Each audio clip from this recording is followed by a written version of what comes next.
Et toute l'Église, dans une seule voix, dit Amen. Alléluia. C'est mieux que moi, je demande Amen qu'il soit Dieu. Sa voix est beaucoup plus forte que la mienne.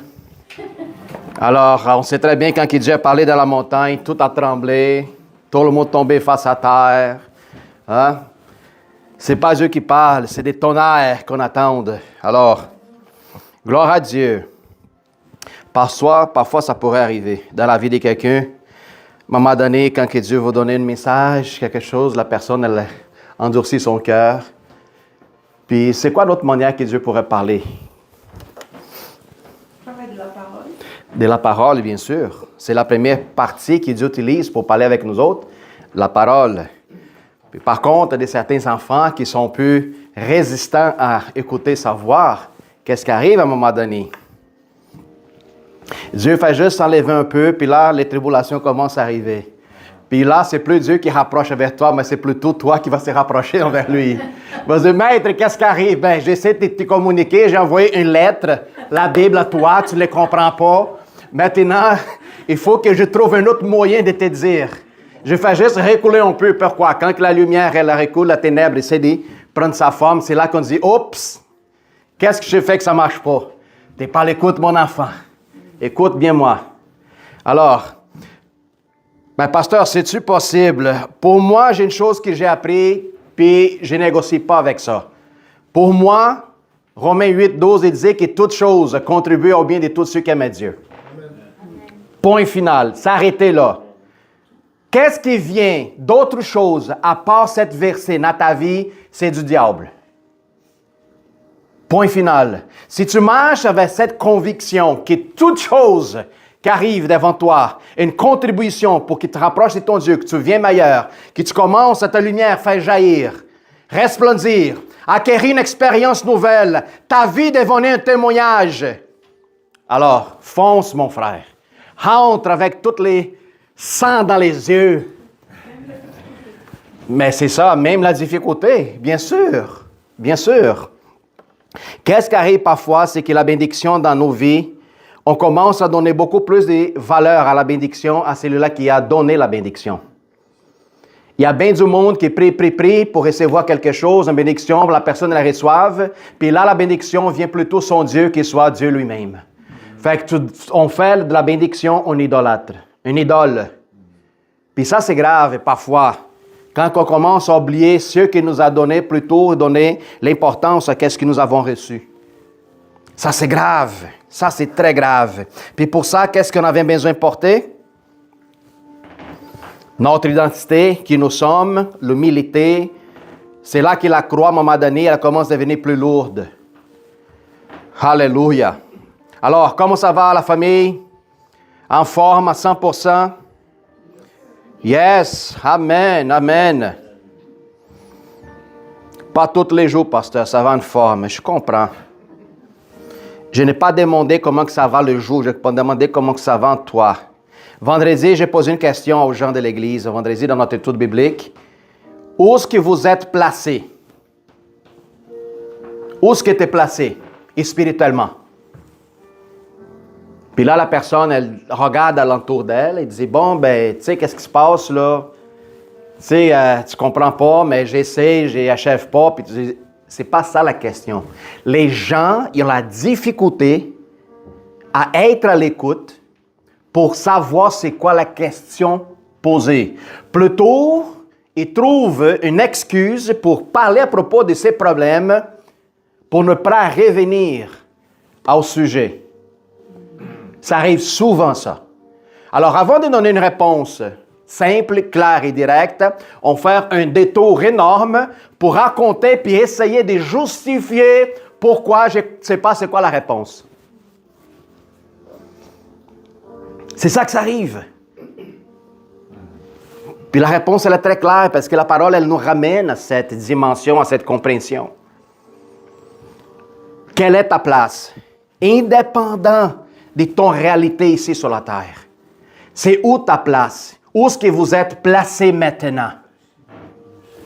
La Bible nous dit que nous sommes placés en Jésus-Christ, dans la région céleste, à la droite du Père. Il n'y en a pas une position puis une dimension plus haute que tu peux achever. Aucune d'autre. Même plus les anges sont dans cette position-là. Quel niveau de compréhension et de position nous avons reçu du Père et qui, lui, nous assure pour pouvoir marcher dans telle conviction et confiance qu'aucune autre créature est capable de mettre elle-même dans cet niveau et dans cet état. Alors, pasteur, c'est en train de dire que nous sommes la chose plus extraordinaire et excellente que Dieu ait jamais faite dans la vie. Je dis oui, mon frère et soeur. Ambassadeur. C'est toi, ambassadeur. Avec toute l'autorité du royaume. Toute l'autorité du royaume. Amen. C'est drôle de parler, de ne pas vivre. C'est une autre chose différente. C'est pour ça de nous rappeler à chaque jour. À chaque jour. Pas seulement quand on vient à l'église puis on écoute Pasteur Balthazar parler. Ça me donne un choc des réalités. Qui je suis, mon autorité, mon identité. Puis quand l'audit arrive mardi, mercredi, je suis down. Je suis triste. Je suis dans mon petit coquille. Je ne veux plus voir le monde. Je ne veux pas parler avec les gens. Puis laisse-moi tranquille. Tu sais, ça arrive. C'est pour ça que je devrais me rappeler tous les jours qui je suis. Si toi, tel que l'homme et femme spirituelle, ne te rappelle pas à ton âme qui tu es spirituellement, je vais vous dire une chose. Votre chair va vous rappeler qui vous n'êtes pas.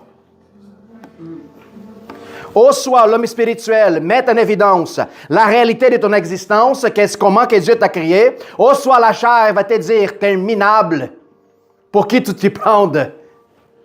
T'es dégueulasse. Regarde comment tu es. Regarde quand tu te lèves un matin. La bouche qui pue, les pieds qui... Les cheveux tout en l'air. Les ongles de tes orteils que tu coupes pas, on dirait que c'est un gavillon, un aigle. Oui, quand tu couches avec ta tête de femme, tu graffines toute la nuit avec tes ongles des orteils. Puis là, on se pose la question. Qui a raison là-dedans? C'est ta chair qui ne donne pas un sens à ta vie parce que la chair, il ne pense pas. La chair, Jerry m'a remarqué quelque chose. La dernière fois que j'ai prêché, j'ai parlé à propos nous avons un cerveau reptilien. OK? Puis Jerry, fais attention, explique bien ça parce que les gens pensaient que c'est une église des reptiliens ici. Non, ce ne sont pas une église des reptiliens. Quand j'ai dit le côté du cerveau qui est reptilien, il est associé au côté charnel.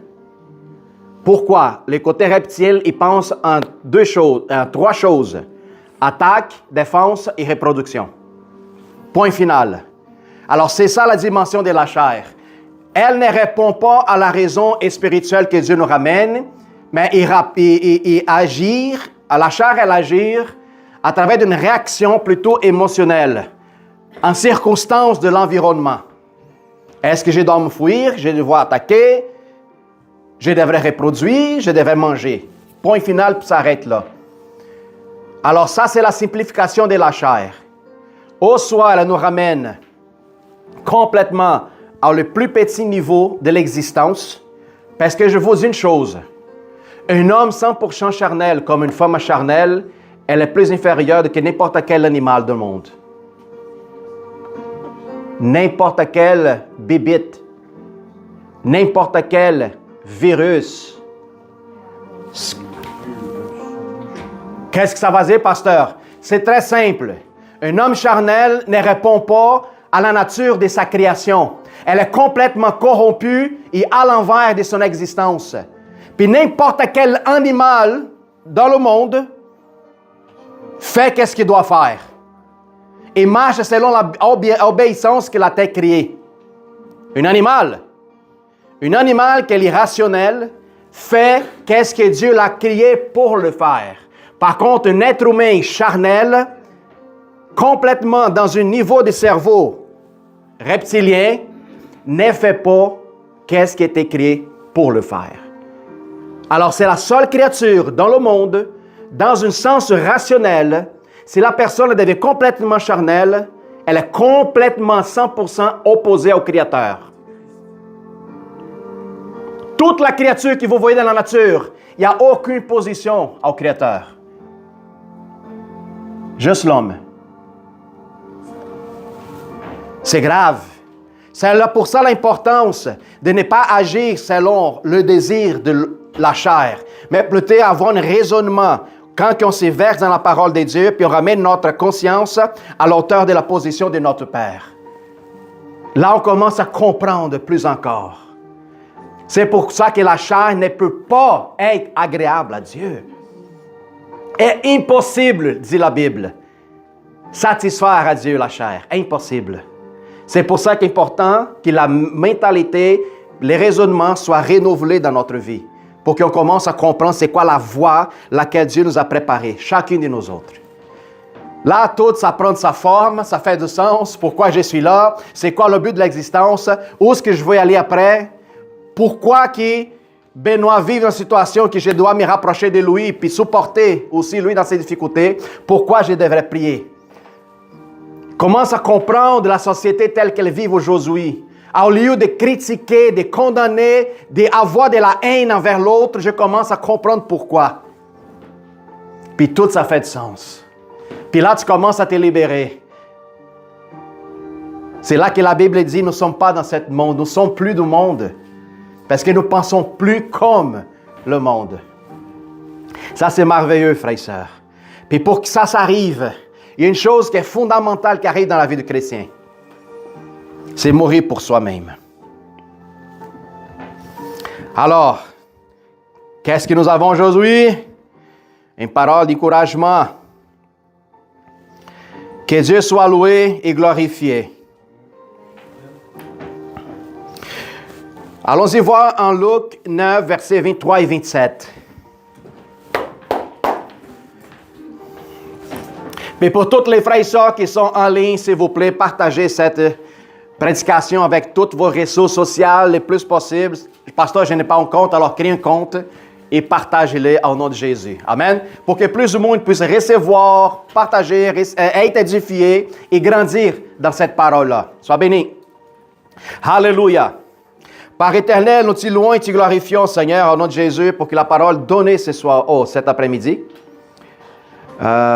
c'est ça, cet après-midi, ça pourrait, Seigneur, créer en nous autres, Père, un désir de vouloir encore plus, Seigneur, chercher ta face, en vouloir, Seigneur, mourir pour soi-même, Père. Vouloir, Seigneur, grandir la dimension de l'Esprit. Seigneur, on te loue, Père, et tu glorifies, Seigneur, que cette parole soit donnée uniquement par ton Esprit. Diminue la personne qui prêche. Réduis-lui, Seigneur, à la dimension spirituelle de plus en plus, oh Père, pour que ta lumière puisse jaillir à l'intérieur de nous autres, clarifier, Seigneur, de plus en plus notre pensée par rapport à notre existence, en sachant que nous sommes en toi, voir notre identité, notre ADN connecté avec les tiens, Seigneur. Seigneur, nous te louons, Père, au nom de Jésus, et que toutes les pensées contraires, opprimants, Seigneur, oppresseurs, Seigneur, toutes les pensées de confusion, je les réprime maintenant au nom de Jésus-Christ. Amen. Alléluia. Je ne sais pas si ma version c'est la même que Jerry. Allons-y voir. Vous avez pensé que je commençais à prêcher au début, non? C'est juste une entrée pour qu'on arrive là à l'idée. C'est quoi ce passage ici, laquelle on parle? Pourquoi est nécessaire? Ce n'est pas une idée de dire, oh, si c'est possible. Non, il n'y a pas de si c'est possible. Est nécessaire qu'on passe à travers de cette situation. Puis il a dit à tout, si quelqu'un veut venir auprès de moi, il renonce à lui-même et qu'il se charge chaque jour de sa croix et qu'il me suive. Amen. Car celui qui voudra sauver sa vie la perdra, mais celui qui la perdra à cause de moi la sauvera. Et que servira-t-il un homme de gagner tout le monde s'il se détruisait ou s'il perdait lui-même? Car quiconque aura honte de moi et de mes paroles, moi et mes paroles, le Fils de l'homme aura honte de lui quand il viendra dans sa gloire et dans celle du Père et de ses saints anges. Alléluia. Je vous le dis en vérité, quelqu'un de ceux qui sont ici ne mourront point, qu'il n'y ait vu le royaume des dieux. Alléluia. Thank you, Jesus. Amen. Que pensez-vous que ça nous ramène, cette parole ici aujourd'hui? La chose plus difficile de l'être humain. La plus difficile. On pense que la difficulté de l'Évangile, c'est détruire le diable. Allons-y l'attaquer. On pense que l'Évangile, c'est de détruire le champ de l'ennemi, conquérir les champs de l'ennemi, détruire d'autres, envahir d'autres territoires pour prendre possession. On pense que c'est tout un combat externe. Non, la plus grande difficulté du royaume des dieux que Jésus lui-même a trouvé, Jésus lui-même, ce n'est pas le combat externe, c'est le combat que l'on passe à l'intérieur de soi. En Jacques, il dit, si toi tu es capable d'au moins maîtriser le plus petit de ton organe, qui c'est ta langue, c'est qu'est-ce qu'il dit? C'est capable de maîtriser ta langue, de mesurer les paroles qui sortent de ta bouche, avoir au moins une idée de la conséquence. Qu'est-ce que Jacques dit? Un homme qui maîtrise, qu'est-ce qu'il dit? C'est le même qui conquérit une ville. C'est puissant et fort. Alors la bataille ne se passe pas à l'extérieur de la ville. Ça ne se passe pas ailleurs. Elle se passe plutôt à l'intérieur. S'il y a quelqu'un qui t'y dérange, le problème, ce n'est pas de ton voisin. Le problème, peut-être, c'est toi-même. On devait se demander la question. Je vous pose la question. Qui était capable de déranger Jésus dans sa sainteté? Personne. Pourquoi? Parce que Jésus était complètement mort pour soi. Complètement. Jésus était la obéissance à 100% du Père. Alors, peu importe l'offense du pharisien, des Romains, des propres cieux de sa maison, ses frères, peu importe l'offense, peu importe la médisance, peu importe qu'est-ce qu'il disait à propos de lui, Jésus dit, c'est normal, naturel. Pourquoi? Parce que vous avez toutes les pensées charnelles. Une pensée charnelle ne devait pas affecter ceux qui marchent dans une dimension spirituelle plus élevée. La cause de vos stress, de votre anxiété, de votre inquiétude, de votre dépression et tout ce qu'on pourrait nommer dans cette-là, que la source est la peur, c'est parce qu'il y a résidu de la chair encore en nous autres. Allons-y voir qu'est-ce qu'il nous dit. Là, il parle à propos de la mort de notre ego. Un simple changement de comportement. C'est notre ego qui a lancé de combat contre l'homme spirituel. Puis l'ego est associé, comme je parlais tantôt, à les pensées charnelles ou les pensées reptiliennes, des survies. Alors, frères et sœurs, renoncer à soi-même, ce n'est pas seulement arrêter de pécher. Ah non, j'ai arrêté de pécher, alors tout est correct, c'est fini. Ça va dire renoncer au droit d'être moi-même le centre du monde. Il y a quand j'arrivais ici au Québec, il y a une phrase que le Québécois dit quand la personne essaie de s'y grandir elle-même, il dit « Tu penses que tu es l'ombré du monde? » C'est comme ça? Tu penses que tu es l'ombré du monde? Tu penses que tu es le centre des attentions? Tu penses que tu essaies... Non. Le problème de l'ego qui observe seulement à soi-même, on pense que le fait de vouloir pas seulement n'est plus péché, c'est tout ce qu'il faut. Non. Arrêtez d'observer toi-même. Observez tes qualités, tes choses en toi-même. Quand on commence à reverser les yeux plutôt envers nous, en tout le temps, en vouloir dire, je suis bon, je suis le meilleur, je ne pêche plus, je suis mieux que toi, on perd la direction de la voie. On perd qu'est-ce qu'on disait tantôt, vendredi, Philippe? Quand on pense que nous ne sommes pas en train de pécher, c'est là qu'on rentre dans le péché plus grave. C'est le péché de l'aveuglement. Tu pêches sans s'observer toi-même, sans voir. Tu perds la cible. Tu manques la cible.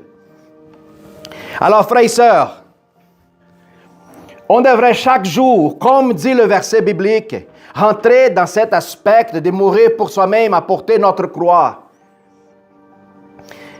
Ce n'est pas courir d'elle, mais plutôt nous rapprocher de la croix. Parce que c'est le seul point de secours.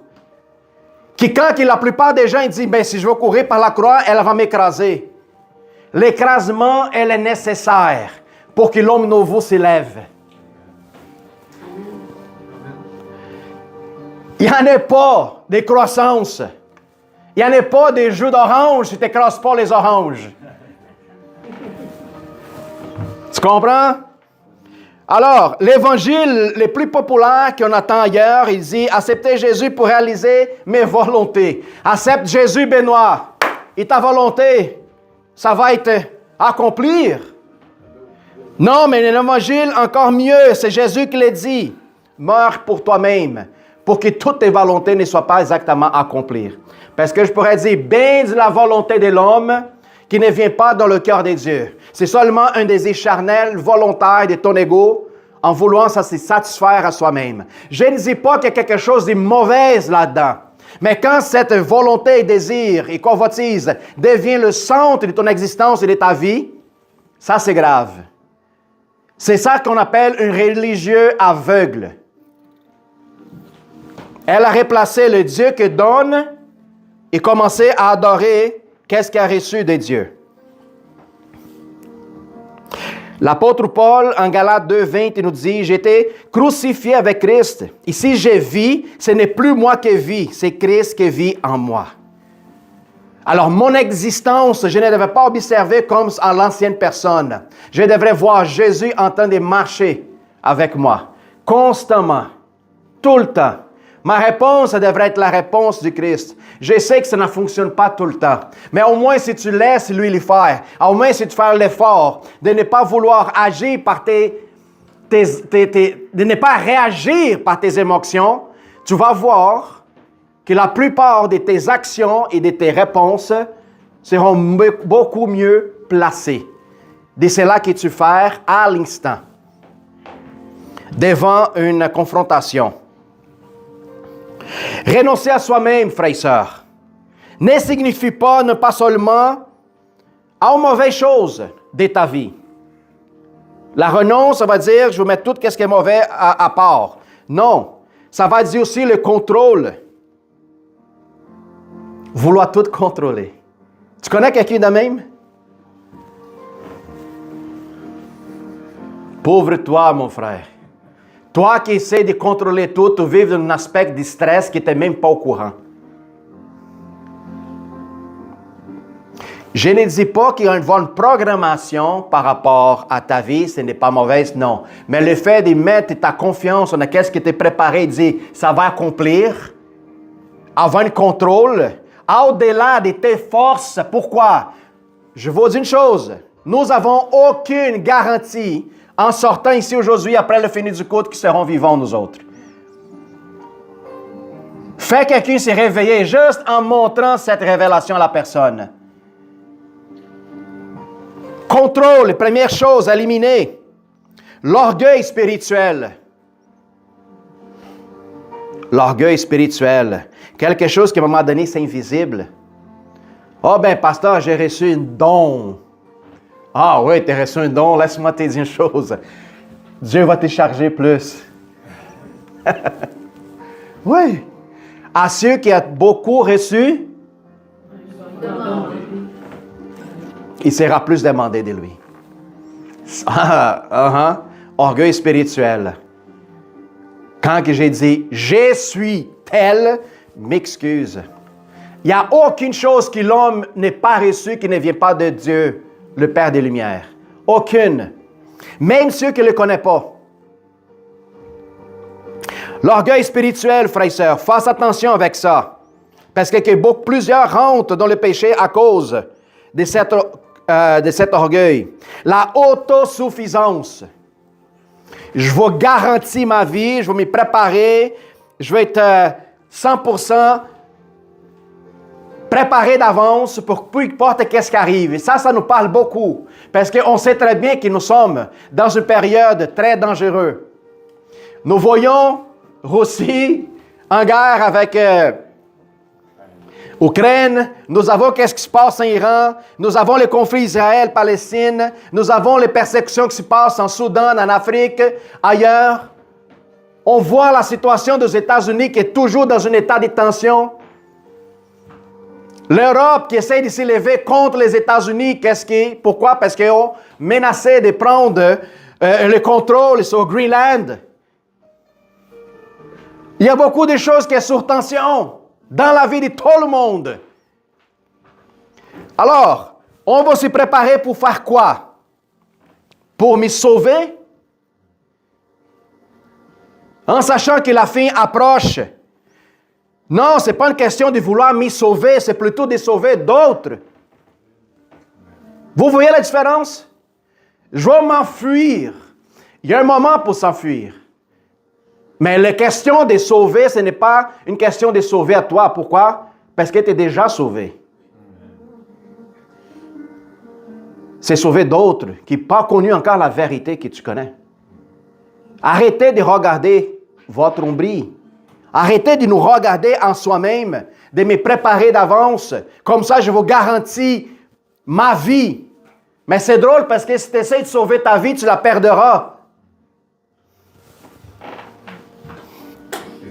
Frères et sœurs, il est tellement fort les rapproches que Jésus nous donne par rapport à ce passage biblique. Une autre chose, le besoin d'approbation. Est-ce que tu cherches l'approbation de quelqu'un? Est-ce que tu cherches, hey Tramé, Benoît, je vais faire quelque chose pour toi parce que tu vas m'aimer. Tu peux m'aimer, ma femme elle n'est pas jalouse. Cherche l'approbation.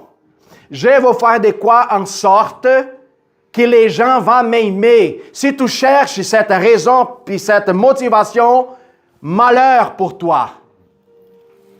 Parce que les mêmes gens qui essaient de faire du plaisir, elles aussi sont en train de chercher la même chose. Alors, la motivation ne serait pas la meilleure. Quand il lui dit « vider de soi-même », ça te donne une capacité de pouvoir aimer sans demander quoi que ce soit en retour. Je ne serai pas un dépendant affectif. Pourquoi? Parce que ma affection, ma manque, ma demande, elle était remplie. Quand Jésus est à la croix, il dit « tout est accompli ». Tu ne manqueras rien, quoi que ce soit. Ta manque émotionnelle, ta faiblesse, je ramène sur moi. Marche comme j'ai marché dans le monde. Tu vas voir que ta vie va s'être complètement transformée. Alors, je ne culpabilise pas ma ex-femme de ma vie. Je ne culpabilise pas mes enfants qui ne me donnent pas de bons témoignages. Ben non, je suis pasteur, il faut que mes enfants soient un exemple parfait de vie. Pourquoi? Parce qu'on me rapportait de honte. Si je pense de cette manière, peut-être je ne serais même pas là aujourd'hui. Pourquoi? Je ne mets plus d'expectatives, je ne mets pas d'approbation. Que mes enfants soient parfaits, excellents. Pourquoi? Parce que j'ai compris que chaque personne va vivre une expérience individuelle telle que Dieu. Dieu agit d'une façon avec moi, il va agir avec d'autres façons avec mes enfants. Il faut qu'on change notre pensée pour mieux comprendre, pour ne pas rentrer dans un pattern de souffrance qui ne sont pas censés de la vivre, parce que Jésus l'a libéré. Si nous sommes véritablement libres, tel que la parole nous dit, ça ne devrait pas causer un souci pour moi.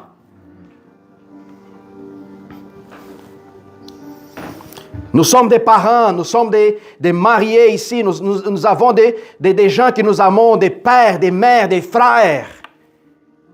Est-ce que je cherche l'approbation des autres? Est-ce que je cherche l'approbation de quiconque? Non! Vous allez essayer de voir si vous cherchez l'approbation d'un être humain, un autre être humain. L'approbation que nous devons chercher, c'est celle de Dieu, nous autres. Pourquoi? Parce que cela ne se trompe pas. Puis il y a bien du monde qui tombe dans ça. Qu'est-ce qui est nécessaire, pasteur? Moi, je vais le faire. Ramène ta croix. Mort pour soi-même. Ne cours pas des distances de la croix. Non, raccours en approchant de la croix. Parce que c'est là que tu vas comprendre la réponse. La raison de ta vie, pourquoi tu es là. Quand je vois ma famille, mon père qui maintenant est malade et ne marche plus, puis tout ça, puis le sentiment de perte vient, Jésus.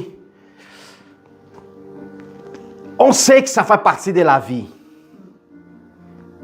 Puis là, Dieu, il parle avec moi, qu'est-ce qu'il dit? Je n'ai jamais créé ton père pour toi. Slapped. OK, Seigneur. J'ai créé ton père pour moi. Lui, c'était qu'un outil, un instrument en ma main pour te ramener à la vie, puis pour transmettre à travers de lui qui je suis. Pas de l'autre côté. OK, Seigneur. On pense que nous avons c'est pas un aspect des possessions. Frères et sœurs, je vous dis une chose. La possession est irréelle. C'est le mensonge du diable. C'est un mensonge. Quand on pense qu'on possède quoi que ce soit, c'est parce que c'est ta chair qui parle. L'homme spirituel n'est pas attaché à quoi que ce soit. Dans ce monde, complètement déconnecté, comme Jésus l'a fait. Jésus, c'est mon meilleur exemple, puis à un moment donné que j'ai commencé à comprendre et voir les études, la parole de Dieu, qui c'est seulement à travers de la révélation que lui te parle, que Jésus, c'est une personne complètement déconnectée. Mais pasteur, mais Jésus n'est pas venu pour sauver le monde, c'était l'amour. Oui, c'est de l'amour. Pas l'amour que nous connaissons avant de venir à Christ. L'amour que le monde il y a à vous offrir, c'est un amour faible, égoïste. L'amour que Dieu nous offre, c'est un amour libérateur. Jésus n'était pas attaché à Marie, n'était pas attaché à ses frères, n'était pas attaché à ses disciples, n'était pas attaché à un titre juif. Ben, j'ai ni à Jérusalem, écoute, il faut que je protège mon peuple. Non. Jésus n'est pas venu pour un peuple. Jésus est venu pour l'humanité. Mais il fallait qu'il accomplisse les prophéties pour qu'on puisse voir que lui est le Messie, est le Fils des dieux. Frères et sœurs, c'est lui qui ne renonce pas à lui-même, fait sinon qu'utiliser Jésus comme une pièce. Mais c'est lui qui renonce, suit Jésus véritablement. La croix, ce n'est pas un problème dans nos vies à nous autres. Mais pasteur, à porter la croix, ça doit être lourde. Cette lourdeur, ça va te fortifier énormément que tu n'as aucune idée de quoi. Sachez que la croix, ce n'est pas juste une question de problème à ramener. C'est qu'est-ce que ça va dire quand tu portes ta croix? Quand moi je porte la croix? Nous étions condamnés à la mort. Croire, ça va dire condamné à la mort. Il n'y en avait pas une seule personne dans le fait de porter une croix. Les gens à distance, ils savaient déjà. Il va mourir. Croix, c'est condamnation. Mais condamnation de qui, pasteur? De l'homme charnel. Oui. Vous allez comprendre à la fin pourquoi. C'est nécessaire. Ce n'est pas un choix. Si tu veux vivre tous les bénéfices du royaume des dieux ici sur terre, présentement, tu n'as pas de choix de la rapporter et de condamner cet homme charnel qui est entre nous autres. Oui, ce n'est pas une question de choix. La croix, ce n'est pas une belle métaphore qui nous était donnée dans le temps du Christ, OK? Mais c'est un instrument romain d'exécution publique.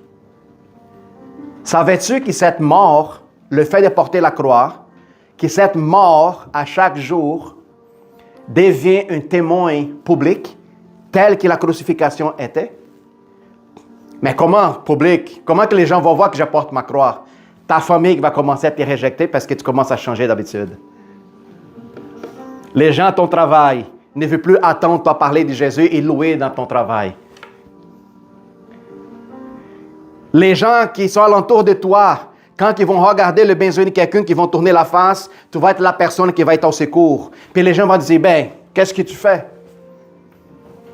C'est justement porter cette croix en nous autres que nous devions être témoins publics au monde, en train de dire, je ne suis plus du monde. Je suis en train de partir d'ici.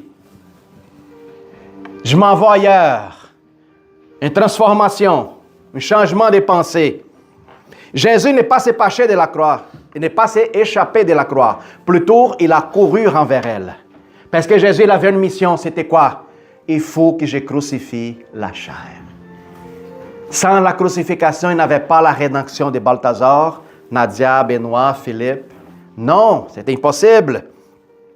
Personne ne portait sa croix en espérant du confort. Mais pasteur, ma croix, elle est faite en or. Ah, ma croix, elle est faite en coton.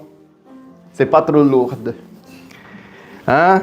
Elle n'est pas un aspect de confort, mais c'est lui qui portait la croix était déjà condamné à la mort. Alors, accepte ta condamnation charnelle. À chaque jour, tu devrais rappeler ta chair, t'es mort. T'es condamné. Je t'écrase. Aucune attitude et aucune réaction qui ne viendra pas de toi. C'est tout basé dans la vérité de la justice. Mort. Mort.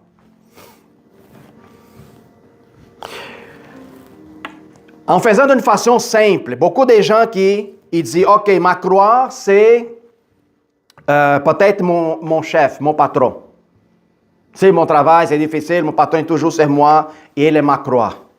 D'autres personnes disent, c'est mon mariage qui c'est ma croix. Ben, t'es-tu marié pour apporter la croix? Oh, quelle tristesse! T'entends dire que ta femme, c'est ton poids. Alors, fais une sorte que tu te maries avec une femme très maigre.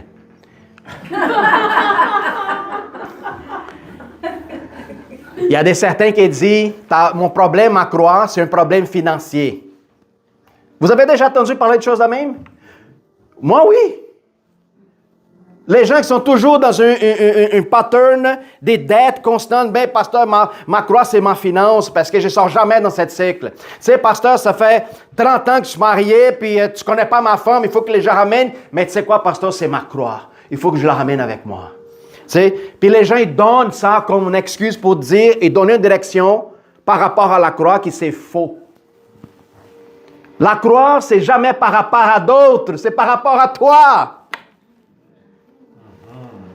Amen. Arrêtez de culpabiliser les patrons, ton mari, ta femme, les finances, les ministres. Non, la croix, c'est pour que la personne qui la porte mort, pas celle-là de l'extérieur. Oui. La croix est dans le miroir. Merci Daniel pour l'exemple. Thank you Jesus. Alors tous ces exemples sont faux et les gens ils vendent dans leur tête pour leur rendre plaisir puis ne pas observer que les autres doivent changer vraiment. Alors, en Luc 14, il dit, si quelqu'un vient à moi, il n'aille pas son frère, sa mère, son père, sa femme, ses enfants, ses frères, ses sœurs, et même pas sa propre vie, il ne peut pas être mon disciple. Seigneur Jésus, quelle déclaration forte! Puis on pense qu'on devait détester la famille. Mais il dit ici, il dit pour haïr ma famille. De moi, il a dit. Mais ce n'est pas une question de détester ou haïr ta famille. De me mettre en premier. Mets-toi à la place du Christ. Si toi es complètement mort, quand que tu vois ta famille, de la manière où tu t'es grandi, ta famille, qu'est-ce que ça va dire? C'est un reflet de toi. C'est un reflet de toi. Alors, c'est important. C'est pour ça que quand je parle à propos, quand tu es évangélisé, des Juifs, quand tu vas évangéliser des musulmans, quand tu vas évangéliser les hindouistes, toutes les autres religions, quand tu commences à parler de nouvelles formes de communication et intimité avec Dieu, puis les autres prennent ça indirectement et disent, ben, je ne peux pas exactement. Pourquoi? Parce qu'il y a un aspect alentour des autres. L'aspect culturel, familial, travail, ambiance. Ça parle d'une transformation complète. Jésus n'a jamais parlé de détester ta famille. Non. Comment que tu vas détester ta famille? En faisant partie d'elle ou être transformé pour la vouloir aider et sauver?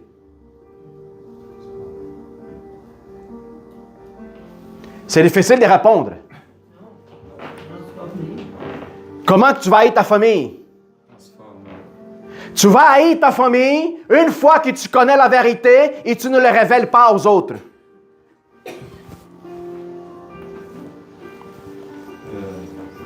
Tu vas haïr ta famille. Détester la famille, ce n'est pas dire « Ma mère, mon père, tu sais quoi, je veux rien savoir avec vous autres, va-t'en. » Non. Parce que sinon, la parole ne disait pas « Toi et ta famille seront sauvés. » Frères et sœurs, avoir une approche dans notre famille, quand il dit « haïr les gens », c'est rentrer en combat avec les autres, avec la dimension spirituelle qui est en arrière de tout ça. C'est spirituel. C'est spirituel. Quand tu fais partie d'une famille où tu es la seule personne qui est chrétien, tu es dans un autre territoire. Quand tu es dans ta famille, qu'il n'y a personne qui est chrétien, tu es la seule lumière dans la famille, tu n'es plus dans ta ambiance. Tu es dans le terrain de l'ennemi. Détester la famille, c'est quoi? Ce n'est plus être conforme avec la situation familiale, culturelle. Qu'est-ce que les autres ils font? Je ne veux pas détester la personne de ma mère et de mon père, mais l'aspect culturel qui est satanique et diabolique. Je veux haïr mon père comment? De ne pas être conforme et d'accord avec son pensée charnelle. C'est ça que ça va dire. De ne pas être conforme. Je veux les aimer avec toutes mes forces. Oui, je veux donner tout pour les aimer, participer avec les autres. Mais je ne serai pas en conformité. Pourquoi? Parce que j'ai un principe meilleur. C'est Jésus-Christ dans ma vie. La croix, c'est quoi pour nous autres? Ça va dire mourir pour l'ancienne nature, rompre avec une vie centrée sur toi-même.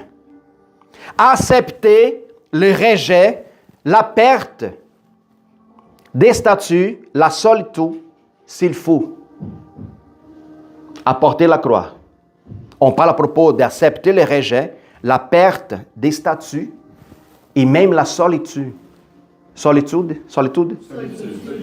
Même la solitude. Parce que c'est ça que beaucoup de chrétiens s'y sentent après.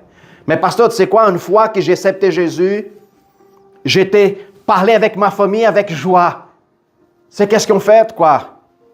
Ils ont mis à la porte. La solitude, elle vient. Les pensées d'abandon, les pensées de rejet. Pasteur, est-ce qu'il y a une façon et une manière de les faire? Oui, il y a.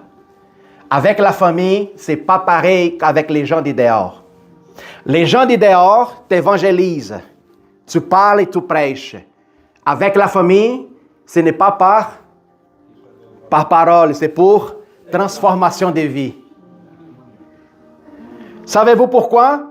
Quand je prêchais à mes parents, à mes tantes, à mes cousins, je commence à parler de l'amour de Jésus-Christ, de la transformation qu'il m'a faite, que maintenant je suis une sainte. Les autres disaient, ben voyons donc! À 4 ans, 5 ans en arrière, j'étais avec toi dans un bar en train de boire de la bière, puis on est sorti avec la voiture, on a capoté la voiture. Maintenant, tu fais musique, tu es sainte. 20 ans. Oui, 20 ans après. Mon oncle qui m'a vu grandir, ils savent comment que j'étais, tout ça, puis je me parlais de mon oncle plus vite parce que au Brésil, Tu ne peux pas enseigner un plus vieux, là. Si tu es plus jeune. Tu ne peux pas, non, ben Vandot, toi, je suis 30 ans plus vieux que toi, tu veux m'enseigner de quoi? Non. Alors, qu'est-ce qu'on fait avec la famille? On ne parle pas. On vit l'exemple. C'est comme ça que tu vas transmettre la bonne nouvelle à ta famille. L'apôtre Pierre, il nous dit en 1 Pierre 2, 21, « C'est à cela que vous avez été appelés, parce que Christ aussi y a souffert pour vous, vous laissant un exemple, afin que vous suivez les traces de Jésus. » Un christianisme sans croire, c'est un faux christianisme. Tous ceux qui savent qu'ils deviennent un enfant de Dieu, ils savent qu'il y a un sacrifice à porter. C'est justement la croix. Mais pasteur, j'ai pensé que c'était juste accepter Jésus puis tout était réglé. Oui, bien sûr. Nous sommes sauvés en Christ. Mais n'oubliez pas, à propos du processus de changement et de transformation, Jésus ne veut pas seulement des enfants qui parlent de la bouche. Jésus veut des enfants qui vivent la réalité du royaume. Il n'y a pas de consécration unique entre notre vie. Si nous décidons de ne pas rapporter la croix, il y a beaucoup de gens qui veulent un moment fort dans le service et dans le cours des dimanches. On passe toute la semaine de lundi à samedi pour que dimanche arrive et disent je veux quelque chose de transformateur. Donne-moi une sensation, Dieu. Il y a des gens qui vont des églises en église. Il y a un prédicateur qui vient de tel pays, de l'Afrique, qui s'en va ailleurs. Oh, laisse-moi le voir, pourquoi? Tu vas prendre la parole? Non, parce qu'on dit qu'il lui pose la main, puis ça s'arrive. Quand il lui va prêcher, on dirait qu'il y a 10 chaises en arrière. Chaque chaise, c'est pour les anges qui sont assis. Oui, quand il lui fait ça avec la main, il y a 50 personnes qui tombent en même temps. Je veux sentir c'est quoi ça. Est-ce que c'est vrai, que c'est pas vrai? Je ne sais pas. Mais si ça, c'est la motivation pour laquelle tu marches, m'excuse, mauvaise motivation. Des chrétiens qui marchent pour sensation, m'excuse. Ta racine, elle n'est pas fondée sur l'Évangile. Puis comme ça, on est plusieurs. Plusieurs. Frères et sœurs, nous avons le devoir de mourir à chaque jour, comme dit en 1 Corinthiens 15, 31. La croix, ce n'est pas une expérience émotionnelle. La croix, ce n'est pas une expérience d'émotion. C'est une discipline spirituelle radicale. La croix ne te demande pas un aspect, une expérience de vie. La croix t'appelle à une discipline, à une position. Jésus nous invite à marcher avec lui sur la, comment ça s'appelle, la vie dolorosa. Le chemin étroit et resserré. Connaissez-vous le nom de la rue où Jésus a marché? Dolorosa. Jésus nous invite à expérimenter, à marcher avec lui la voie dolorosa. La voie des souffrances, la voie où ce qu'il se passe, la transformation, la voie où ce qui avant, tous ceux qui ont observé Jésus-Christ et crié, Hosanna, béni soit ceux qui viennent au nom du Seigneur. Les mêmes personnes qui, quand il lui a marché avec la croix, c'est les mêmes gens qui crachaient sur lui. C'est les mêmes gens qui parlaient toutes sortes de blasphèmes à propos de sa vie. Est-ce que nous sommes prêts à ça? Les gens qui un jour vont clapper la main par rapport à ce que tu fais, sont peut-être les mêmes gens, quand tu commets des erreurs, vont te condamner puis t'accuser. Ramène ta croix pour que ça ne vienne pas t'affecter. Quand tu vas commencer à marcher la voie dolorosa avec Christ. Chaque jour, on doit décider de mourir. Savoir qui est au contrôle et qui commande ma vie. Qui fixe les priorités de ma vie. C'est qui? C'est la chair ou l'homme de l'esprit. Qui gouverne mes désirs, mon argent, mon temps, mon corps et mes paroles. Je devrais mettre une détermination par rapport à ces décisions que je fais chaque jour. Parce que sinon, si la chair embarque, tu vas te tromper, puis tu vas maganer ta vie, ton histoire. On devait surveiller, on devrait être à la mesure d'observer, de penser, ne pas trop pressé à répondre et ne pas trop pressé à agir. Souviens-vous, celui qui contrôle la langue est capable de posséder une ville. Jésus dit, qui pourrait me suivre? Ce n'est pas un chemin qu'on parle, suis Jésus, mais c'est suis une personne. Jésus ne va pas te laisser marcher et apporter ta croix seul. Lui rapporte avec toi. Alors on pense que c'est un cheminement abandonné, dans la solitude. Non, nous ne sommes pas abandonnés. Lui avec nous autres jusqu'au moment final. Suis le Maître, Jésus-Christ, ce n'est pas suivre les principes. C'est de suivre une personne qui est vivante, existante, qui a déjà passé l'expérience de la porter la croix. Marcher avec quelqu'un qui a déjà l'expérience, c'est très facile, hein, Benoît? Oui. Jésus, c'est difficile, je ne suis pas capable. Laisse avec moi, j'ai passé à travers, je vais t'aider. C'est soulageant, savoir que c'est ce cheminement de la croix, l'expérience que tu vas vivre, tu vas marcher avec lui qui a déjà vaincu l'expérience. Quand tu vas tomber avec ta croix dans tes pieds, Jésus va te regarder, vas-y, lève-toi mon enfant, je suis avec toi, j'ai achevé jusqu'à la fin, toi aussi tu es capable. Ne jamais abandonner, parce que Jésus savent une chose qui va se passer à la fin.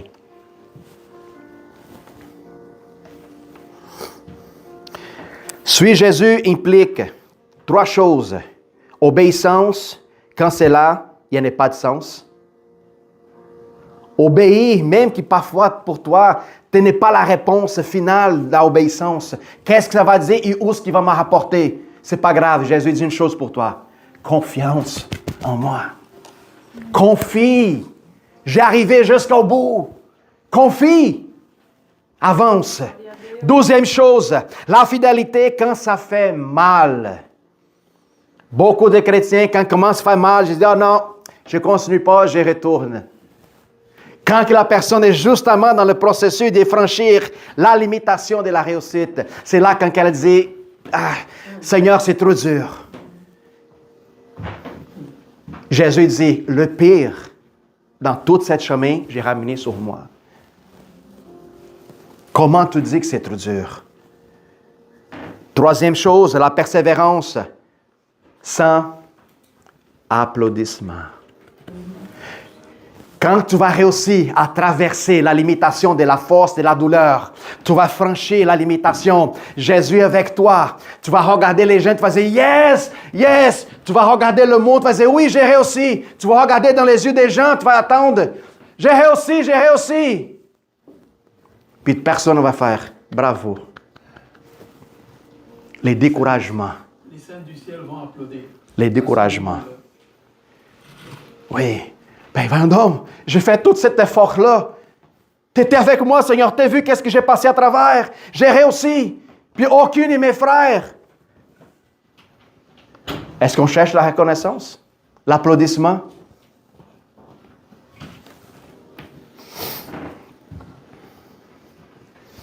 Les disciples ne savaient pas où y aller.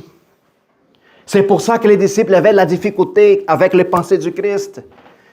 Où est-ce que ça va finir tout ça? Quand Jésus dit, je m'en vais à Jérusalem pour être crucifié, Pierre, il dit, non! Pourquoi ne faisait pas de sens un Messie qu'il faut mourir? Au lieu de vouloir conquérir la ville, tu vas s'y donner à toi-même. Les disciples ne savaient pas où y aller avec Jésus. Jésus demandait seulement une chose aux disciples, tous les jours. Confiance. Suis-moi. Les disciples ne savaient pas où y aller, mais les disciples savaient qu'il y allait. C'est ça que tu as besoin de savoir seulement. Sache que c'est lui qui accomplit ton histoire. Du début, il va la continuer à accomplir jusqu'à la fin. Pasteur, pourquoi l'importance de courir envers la croix? Embrasser la croix et continuer le chemin. Parce qu'il est nécessaire que la chair, elle soit crucifiée au point d'être complètement morte. Pourquoi? Parce que si la chair, elle n'est pas morte, comment que l'homme nouveau pourrait ressusciter? Jésus, tel que notre exemple, il a couru vers la croix. Il faut qu'il soit fait. Une fois que la croix était là, Jésus l'a dit accomplir. La chair, elle est condamnée. Une fois qu'il était condamné, lui était mis où? Au tombeau. Pour que du tombeau, la transformation se passe. Et 3 jours plus tard, l'homme de la gloire ressuscite. Glorieux. Puis c'est justement ça le fait de porter ta croix que Jésus veut voir en nous vieux autres. Yo, l'homme glorieux. Yo, la femme glorieuse. C'est pour ça qu'il lui a donné à soi-même. Pour que ta croix, à un moment donné, ce n'est plus lourde.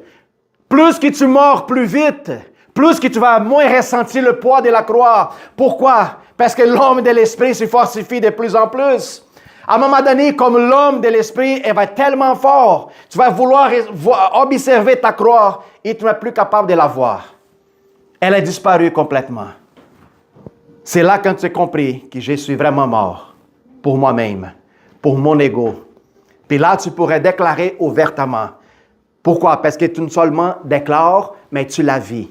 Ce n'est plus moi qui vis. C'est Jésus qui vit en moi. Pasteur, comment j'ai pu savoir si je suis complètement mort? Rapproche-toi de ton frère le plus tannante. Tu vas le savoir. Oui. Ah, mais tu sais quoi, mais j'aime pas trop Benoît avec ces choses. Rapproche-toi de lui.